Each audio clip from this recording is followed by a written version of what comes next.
Europe 1. Le grand direct des médias, Jean-Marc Morandini. Et le fait média du jour, c'est donc le procès de Nabila qui s'est tenu hier au tribunal correctionnel de Nanterre. La jeune femme comparaissait pour violence volontaire aggravée contre son compagnon Thomas Vergara. Elle a été condamnée à 6 mois de prison ferme, mais elle ne retournera pas en prison. Alors on va vous expliquer pourquoi et comment. Jérôme Yanitchenko, bonjour. Bonjour Jean-Marc. Vous êtes notre expert média et judiciaire ce matin encore. Revenons d'abord sur le déroulement de ce procès qu'on a pu suivre minute par minute. Oui, et si on a pu le suivre d'aussi près, c'est parce que les acteurs principaux de ce feuilleton judiciaire, Nabila et Thomas Vergara, qui étaient partie civile dans ce procès, rappelons-le, ont été très actifs sur les réseaux sociaux, sur leur compte Snapchat notamment. Ils ont posté plusieurs photos tout au long de la journée. La jeune femme a décrit ainsi son départ pour Nanterre, d'abord avec une image prise derrière le pare-brise d'une voiture, assortie de cette petite phrase 8h54, direction le tribunal, la salle d'audience ensuite, avant l'arrivée des juges, puis une photo de son compagnon, illustrée d'un cœur, cette fois comme pour témoigner une fois encore de l'amour indéfectible qui l'unit à Thomas Vergara.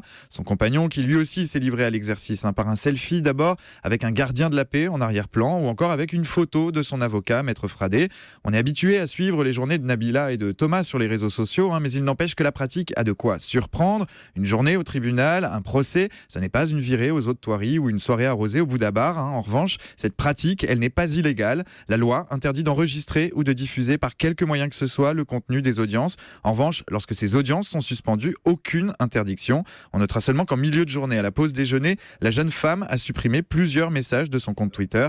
Des messages, des commentaires de journalistes, car dans le même temps, le déroulement de cette journée au tribunal, on a aussi pu le suivre grâce à des journalistes présents dans la salle d'audience et qui rapportaient les propos tenus, et notamment cette scène où Nabila propose à une magistrate qui dresse son portrait de refaire la fameuse phrase qui l'a rendue célèbre, non mais allô, quoi, une scène un peu surréaliste, il faut bien le dire. Alors finalement, que dit le jugement ? Alors la jeune femme comparaissait sous le motif de violences volontaires aggravées à l'encontre de son compagnon Thomas Vergara, et le jugement rendu hier en fin de journée a reconnu la culpabilité de Nabila. Aux yeux de la justice, la jeune femme de 24 ans a donc bel et bien poignardé son compagnon à 2 reprises en 2014.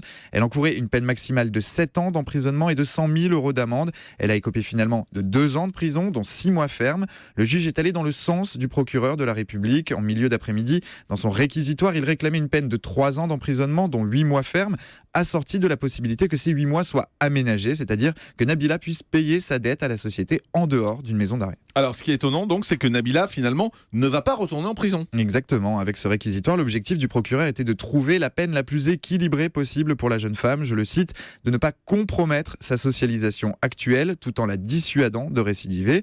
Des conditions qui ont donc été retenues par le juge. Cet aménagement de peine signifie que Nabila peut éviter la prison. La jeune femme va pouvoir convertir cette peine sous la forme de travaux d'intérêt général, par exemple. Le président du tribunal correctionnel de Nanterre a également assorti la peine prononcée à l'encontre de Nabila d'une obligation de soins, d'une mise à l'épreuve de 2 ans et d'une interdiction de port d'armes pendant 5 ans. Écoutez la réaction de Nabila recueillie hier par le Parisien à sa sortie du tribunal. Ça va mieux, voilà, on est content, on est serein et c'est une mauvaise page qui va se tourner pour tous les deux. Donc voilà, on part sur de nouvelles bases et plus fort, plus mature, plus grand. Et je remercie tout le monde pour le soutien et je remercie la justice qui a fait son travail correctement. Et voilà, merci.